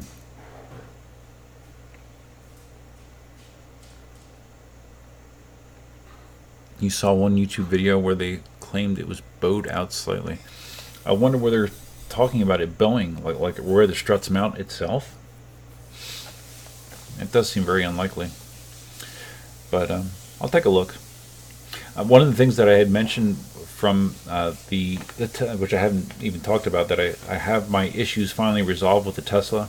I had the misaligned steering wheel, and I had the paint run in the car, and I finally got it resolved by taking it over to Dania Beach. I drove across state last Thursday and left it there. They gave me a loaner. They gave me a Model S Signature Series loaner, a Model S 85 Signature Series loaner, that I drove back across the state, and I picked my car back up on Memorial Day. And they fixed the paint run, and they finally got the steering wheel straight. But when I got home later, when I got the windows tinted the following day, the guy that did the tint said, "Hey, I just want to let you know that you have some scuffs on your rear bumper." And I'm like, huh? And when I picked up the car and looked, they were right in the same area that paint run was. And it almost looked to me like whenever they were fixing the paint run, that they might have gotten a little careless with the buffer, and they might have hit the bumper when they were doing it. Luckily today I was able to use some Meguiar's Scratch X. Went over those areas, and they polished right out, so you can't see it now. So I was a little bit worried that I was going to have to take it back to Dania Beach and bitch at them about that, but it seems to be okay. If you saw those videos from me picking up the car, you know that I wasn't that impressed with the cleanliness of the car. Supposedly they were forced to shut down their outdoor car wash facility, so the car was given back to me much dirtier than I dropped it off. And whoever sat in the driver's seat evidently had very dirty feet. The kick plate and the floor mats on the driver's side were covered in dirt as well, and that's how they gave it to me. So yeah, Dania Beach has some improving to do, definitely.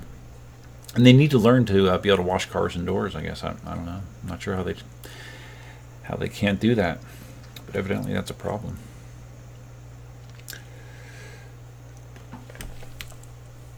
Mr. Car Crazy says, like running your hand along the hood fender edge. Oh, okay, I see what you mean. Okay, I'll do that. I'll do that just to make sure. Because I definitely, it's the convenience is not worth it if it does stress the metal significantly. So I will check that. So you are patiently waiting for. Mr. Car Crazy is waiting for my white on white P3 VIN number. When did you order it? Because when I ordered my car, it seemed like even if you did a custom order, the most time that they were saying it was going to take was 2 weeks. So I'm curious how long you've been waiting. You ordered 525, okay. So a week ago, well, a little bit more than a week ago. I would imagine you would get the VIN pretty quick. Pretty quick. Okay, so let me get through the notes. What time is it here? 9:41, okay. Let me get through these notes because I had so many. Okay, I talked about the pipe being delayed. Okay, now this was something that I thought was very interesting. Well, two things. Segway released a scooter, a new scooter, and I think it's an Indiegogo. I think they're releasing it on Indiegogo, which I thought was odd because I thought that was more for startup companies. Segway is kind of an established company. Let's see, I don't remember off the top of my head what they call this model. Ninebot ES Max. So they're keeping the Ninebot name in there as well. So the main thing I got from this, watching this video, was the power. It did not have great power. Has a cool integrated display, very modern and kind of a polished design, similar to what you would think about the Z10. But it has good range. That seems to be the big thing. I think the max speed I saw on this was 18 and a half miles an hour, which isn't all that fast. I mean, it's fast compared to like a Lime or a Bird scooter, but it's not all that fast in the scooter world. But the range is what's impressive. So I think it's at up to a 40-mile range. It folds closed. A lot of scooters do that, but their mechanism is unique. Better headlight. They're comparing it to a Xiaomi scooter. Uses the same Segway app, Segway Ninebot app that all the Mini Pros, Z10, they all use the same app. Just want to see if you can get to a spot where the specs are laid out. Weighs 47 pounds. I mean, it looks it's a decent looking scooter. Yeah, and that's interesting. Here it mentions 15.5 miles an hour. But I clearly remember seeing a top speed posted of 18 plus, so I'm not sure which is true. And 15 and a half it's fine for getting around. It's not going to be a thrill machine. It's not a dual motor scooter. Like the better Dualtrons. But I think the interesting thing was the introductory price on it was $5 or $6.99. I think it might be $5.99. So that's a pretty competitive price if the thing does actually go up to 40 miles on a charge. That is pretty darn good from that regard. So I thought that was interesting. But then, right on the heels of that, Boosted announces that they're making. Oh, Ben. Oh, Mr. Car Crazy is Ben. You used my code. Thanks, Ben. I appreciate it, man. I saw I had a total of 6 people that have used my code, my Tesla referral code, and 1 has been delivered so far, and the other ones are still pending. So I do have 1 confirmed delivery, and it sounds like you'll be another one. So that's cool. Okay, so anyways, Clay asks, what do you think about the concave foot pads for the one wheel? I'm thinking about making some spacers for the Pro pads. I don't really, to be honest, Clay, I don't think about them, just because I'm not a skilled enough rider to really care. But my impression is if you are a skilled rider, that it really helps your maneuverability having that concave in the pad. It gives you more control, and I don't think I've ever heard someone say anything bad about them. But for the way that I ride, I don't know that I need them. Someone like you, might take more advantage of it. So anyways, what I was saying was, Segway announced this scooter, and then I see Boosted, the famous Boosted board manufacturers, Boosted, is making a scooter. And I'm like, wow, well, that's kind of surprising. I didn't see that coming. So, and I've seen they have some YouTube influencers got early production models to test out, and I mean, you would expect generally that people that are going to be sent those are going to have favorable things to say about it, but it does sound like it's a nice scooter. But there are some interesting things about it. So let's just get this video playing here. So, oops. So you can see what I'm talking about. The Boosted scooter. They, much like Segway, they designed their own platform. They didn't do like Gotway. Gotway's making scooters too, by the way, which I haven't even talked about. But it looks like they're just taking the standard Chinese knockoff platform and maybe adding their own electronics to it or something like that. But it didn't interest me enough to even include that in any of my show notes. All right, Boosted scooter. All right, some highlights of it as you're watching this. It is a dual wheel or dual motor scooter, so it does have good power. Now, if you compare it to a high-end scooter like a Dualtron, it does not have that kind of power. But the reviewers all were very impressed with the amount of torque that they were seeing out of their Boosted scooters. It supposedly has a range. The range is a little on the short side, if you ask me, up to 22 miles.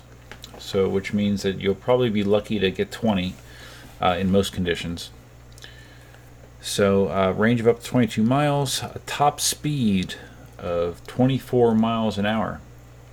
Again, that's more than enough in most situations, but based on what this costs, it's a little on the low side. Well, it's hard to compare because this is obviously it's made by Boosted. It's going to be a quality product, much like the Dualtron. It's going to be a quality product, and it's an American company, and it's going to actually have a real warranty that you can actually get. You can actually get things fixed under warranty without waiting months and months. So that is worth something, and similar to the situation with Future Motion at One Wheel. So that does have a cost, and that's maybe why you can see the price actually in the video. They're selling this for $1,600, which is not cheap.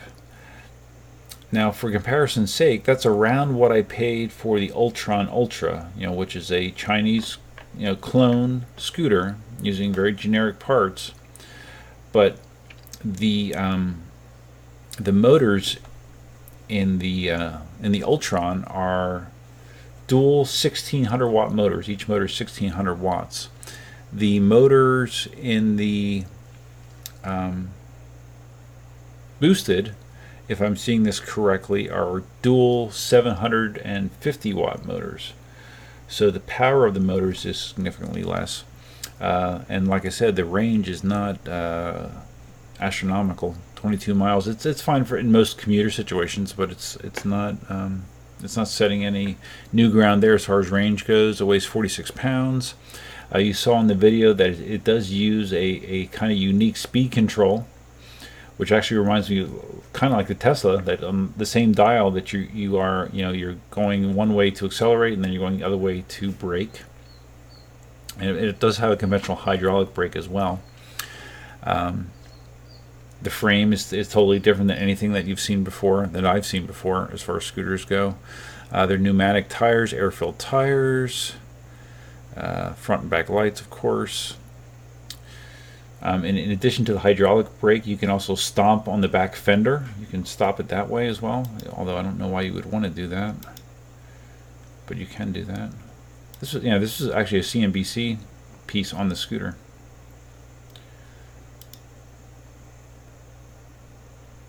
has the slick control panel. Yeah, it looks like a polished product. It definitely looks like a polished product. Claims a charge time of 3 hours, which I guess because the battery's on the smaller side, and that's the charge time is not awful. And a weight limit of 250 pounds, which again is a little on the low end compared to some scooters out there. And the one thing I did find interesting and kind of, I don't know, it seems like an oversight to me. Maybe it's just me, but neither the Segway Ninebot scooter or the boosted scooter has any sort of suspension whatsoever. Your suspension is how much air pressure is in your tires, I guess, basically, and that's not great. The Dualtron has suspension in the back and the front and the back, and that's getting to be pretty much standard with most scooters. Most scooters, especially a scooter that costs over $1,000. I can understand, I guess, at the Segway's price point that they don't have it, but I'm kind of surprised that the Boosted has no suspension whatsoever. For $1,600, I think they probably should have included some sort of suspension. So it's going to be interesting to see how that does. Like I said, it's a cool looking device, and having it be an American company, backed by a real warranty, that's going to be appealing to a certain amount of people.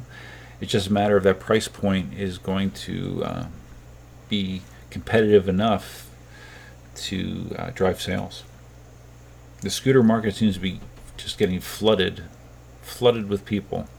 I guess the theory is, people get introduced to scooters via Bird or Lime, and they decide, hey, I really like this, and I want to get my own. And it seems like every PEV company is getting on the bandwagon. They're trying to make one, cheaper or faster, better. And it's getting very, very busy in that market. Okay, let me check the chat one more time here. Rafael Lopez. Hey, Rafael, how you doing? What do you think about electric hub motors in cars? Is it more efficient? Electric hub motors? I don't know. I haven't seen a car that has an electric hub motor. Is there such a thing?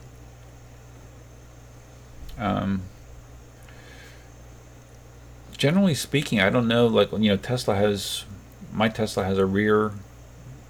only a rear wheel motor that drives the two back wheels. It's not a hub motor. As far as efficiency goes, I don't really have a answer for you. I'd have to do some research as far as efficiency of a hub motor versus, like with electric skateboards, you have two types. You have a belt drive setup, or you have hub motors.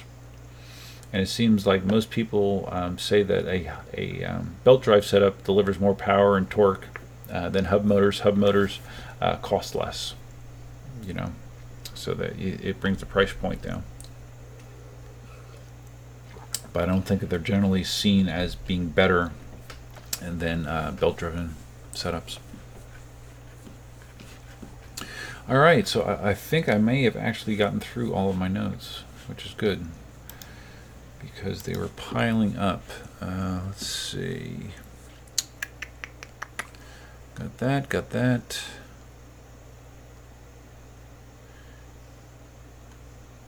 Yeah. I got through all my notes. So on the docket, coming up, I obviously will be doing more Tesla stuff. I have a bunch of ideas with the Tesla. It's funny. As much as I love the Tesla, there are some head scratchers to me of choices that Tesla has made that I want to talk about. I actually want to do some comparisons that at least seem interesting to me, comparing and contrasting my certain features in my 2016 Toyota Tacoma versus the Tesla. And definitely I want to do a comparison between Cindy's Hyundai Ioniq and the Tesla. The Ioniq is a pretty advanced hybrid car that she now has almost 35,000 miles on. She loves her hybrid, her Ioniq hybrid, and I thought it'd be interesting comparing certain things that I think the Tesla excels at and certain things that I think these other vehicles actually excel at. Because, like I said, there are some things that Tesla does that I don't quite understand why they would choose to do them that way. So I thought it might make for some interesting video. As far as mods go, future mods or near-term mods for the Tesla, I don't really have any right in front of me that I need. I think I have the basics of what I need right now. The only other thing that was coming to mind was maybe upgrading the lights. You can upgrade the trunk lights, the front lights, the puddle lights to LEDs. I might do that. But other than that, and you can do stuff like get different skins for your vinyl skins for your console door. Maybe I'll mess with that. I don't know. I don't really like the plastic that they use in there. It's very reflective and shiny and shows fingerprints constantly. So yeah, it might be good to get something else on that eventually. But I mean, I'm really enjoying the car as is. There's not a whole bunch of stuff that I feel like I need to do to it, to be honest with you. Mr. Car Crazy says, have you made anything with the 3D printer for the Tesla?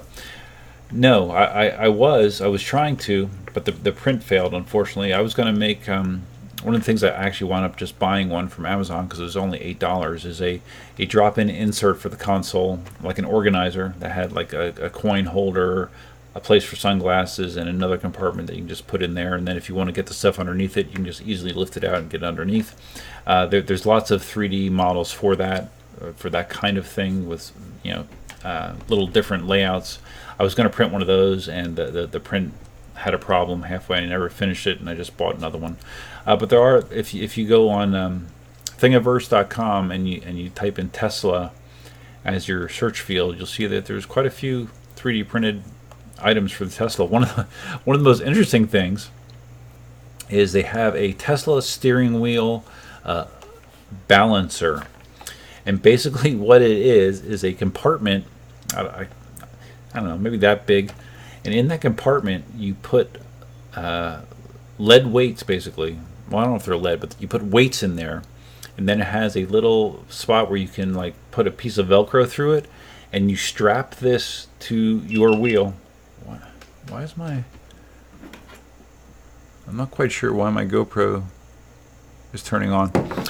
You strap this device to your wheel. I guess you put it, I don't know, somewhere that you won't be touching with your hands much. And what it does is it puts that pressure, just a little bit of pressure on the steering wheel, so if you have it in autopilot, it thinks that your hand is on the steering wheel. So in theory, you can just, because right now the normal behavior of autopilot is when you're driving, it will give you a nag every 20 to 30 seconds where you have to touch the wheel. It has to detect that your hand is on the wheel. This 3D printed weight will simulate that. So you can put it in autopilot and you know, not touch it, which isn't advised, which isn't smart, but that is one of the models that is available on that site. I thought it was kind of funny.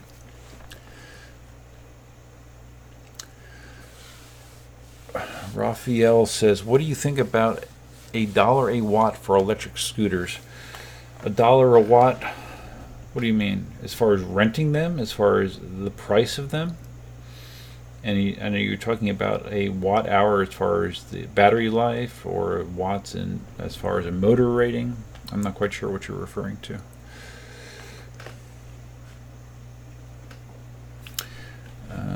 Okay. I'm just trying to think what else is coming up in the near future. Yeah, it's really, as far as PEVs go, it's just waiting for the pint, and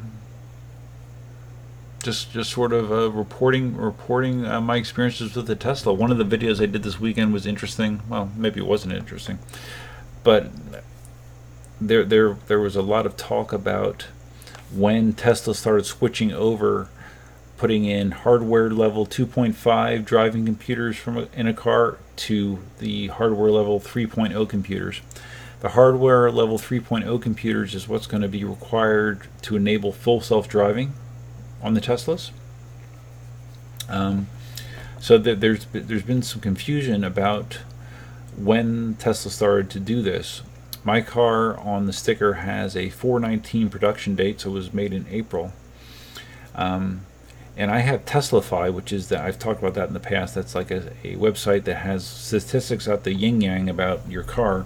And one of the things that it shows you in the car is your hardware level. And when I looked up my car on Teslafy, it said that I had hardware 2.5. I'm like, oh, that's a bummer. But then I found out later that Teslafy actually is aware of a bug where I guess the cars are not accurately reporting if they have hardware level 3.0 yet for some reason. I don't know the technical reason behind it. But the way, or at least one way that you can verify that is if you look at the sticker on the back of your driving computer. So that's what I did over the weekend. There's a drop panel underneath the glove box. You drop that down, and right there is your driving computer. Took a picture of that sticker, and then I posted on the Tesla owners group on Facebook saying, hey guys, does this indicate that I have the 3.0 hardware or the 2.5? And someone said, no, that is the part number for the 3.0 hardware. So I do have the computer that's used for full self-driving, which is nice. If you don't have that, like if you have the 2.5 hardware, and you paid for the full self-driving option, which people have paid between $5,000 and $8,000 for, depending on the situation. If you have the 2.5 hardware, part of that is going to be you taking the car in, and they're going to have to swap out your computer to the 3.0 computer, the hardware level. So, in theory, unless something changes between now and when full self-driving is released, my computer that I have in the car should be sufficient to run full self-driving. So yeah, it was a fun little experiment, and it's nice to know that I have what I need to enable that feature. Mr. Car Crazy, is Teslafy a valuable tool in your opinion? Well, it depends. It depends on the person. For me, Teslafy is valuable because I'm a geek. I'm a tech person. I like this. I like the stats. I like getting all the specifics about approximately what I'm paying for charging the car. I like being able to see very easily a history of my driving performance, my watt-hour per mile usage. I really shoot for most situations, most drives. I'm keeping my watt-hour per mile at right around 200, which is very low. And Teslafy makes it very easy for me to get that information. So for me, yeah, it is valuable. But if you don't care about that stuff, no, it's not valuable at all. But it's not that expensive. You know, for a year of the service, they give you 2 weeks for free if you use my code, my referral code. It's Teslafy. Teslafy Duff is my referral code. So if you would sign up for a trial and use Teslafy Duff as a referral code, I think they double your trial time. I think instead of 2 weeks trial, they give you a month trial, I believe. And you can try it out and just see what you think. But yeah, I think it's very, very cool. It gives you lots of information that you would have a hard time aggregating otherwise. It gives you battery performance information, like you can see degradation of your battery over time as you accumulate miles. It can do a lot of stuff, and for me, it's worth it. There's an app for the phone, for the iPhone at least. I don't know if it's on Android, called Stats, I believe. It does something similar, and I looked at that, and but I'm a PC guy. I just prefer the way that this stuff is presented to me on a traditional PC as opposed to the phone. I don't know. I guess I'm just old-fashioned.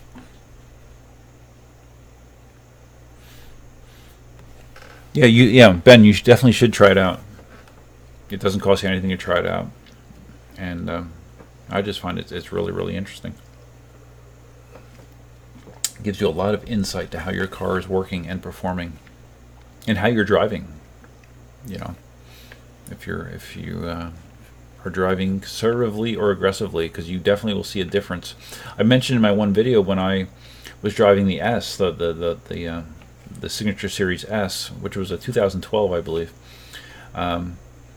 how much more power it used, because I tried to drive it in a similar fashion as I do my Model 3, and I could never get that thing below 300 watt hours per mile. And I believe that is only a single motor car, much like my M3, but I guess it's a bigger motor, and maybe back in 2012 it wasn't as efficient. They weren't as efficient as the newer hardware is. I don't know. And it's heavier. I assume a Model S is heavier than a Model 3. So, but anyways, yeah, Teslafy I think is a valuable tool for most Tesla owners. So okay, well, this has been episode 25. I guess I really should start trying to promote these more. I get a lot of people that go back and watch the broadcast after the fact. But as far as people watching real time as I'm streaming it, that number has not been significant. So I probably need to do a better job of getting the word out. That's my fault. I just have so many other things to do that keep my attention, but it's something I'll try to work on in the future, because the more people you have, obviously the more interaction you have, not just with me, but between different people in the chat room. You can get a lot of good conversations going.